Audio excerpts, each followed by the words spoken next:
Simula. Sa ating kapitapitagang punong barangay, Honorable Samson L. Balse, sa ating gagalang-galang na punong guro, Sir Romel O. Apuya, sa mga guro ng Santo Domingo Elementary School, sa ating panauhin, Binibining Ara Denise A. Ligado, at sa aking mga kapwa nagsipagtapos, magandang gabi po sa inyong lahat. Ayon kay John Rivers, yesterday is history, tomorrow is a mystery, but today is a gift. That is why it is called present. Regalo para sa ating mga nagsipagtapos dahil ang araw na ito ang magmamarka sa buhay natin na ang mga pagsubok at sakripisyo na dinanas natin dito sa elementarya ay nagtapos na. Gayunman, alam naman natin na sa bawat pagtatapos ay may bagong simula katulad ng araw na ito. Dahil ngayon, magsimula na ang bagong kabanata ng ating mga sari-sariling istorya sa pag-akyat natin sa mas mataas na level ng edukasyon, ang sekundarya.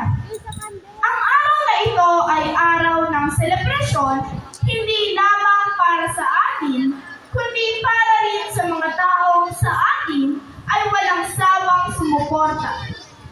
Sa Panginoon, mga kapamilya, kaibigan at mga guro.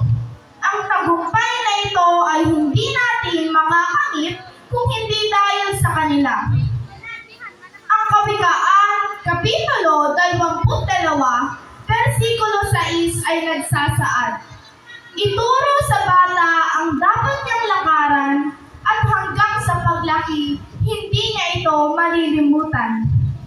Sa aming mga magulang, maraming salamat po sa pagdadala sa amin sa mundong ito, sa pagpapalaki sa amin ng puno ng pagmamahal, alaga, suporta at gabay. Kung hindi dahil sa inyo, wala po kami sa kinatatayuan namin ngayon. Sa aming mga guro, maraming salamat po sa pagiging pangalawang magulang namin. Sa hindi pagdadamot ng inyong kalaman na kaya ninyong ibahagi sa amin at sa paghahanda sa mas mapanghamak na mundo.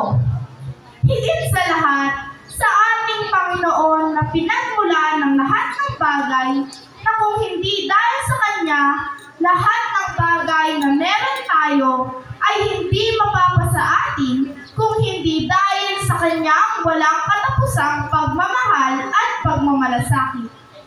Sa aking mga kamag-aral, ngayon ay iiwan na natin ang 4 na haligi ng ating pinakamamahal na paaralan, ngunit sa ating pag-alis ay may bagong pinto ng mga oportunidad na sasalubong sa bawat isa sa atin.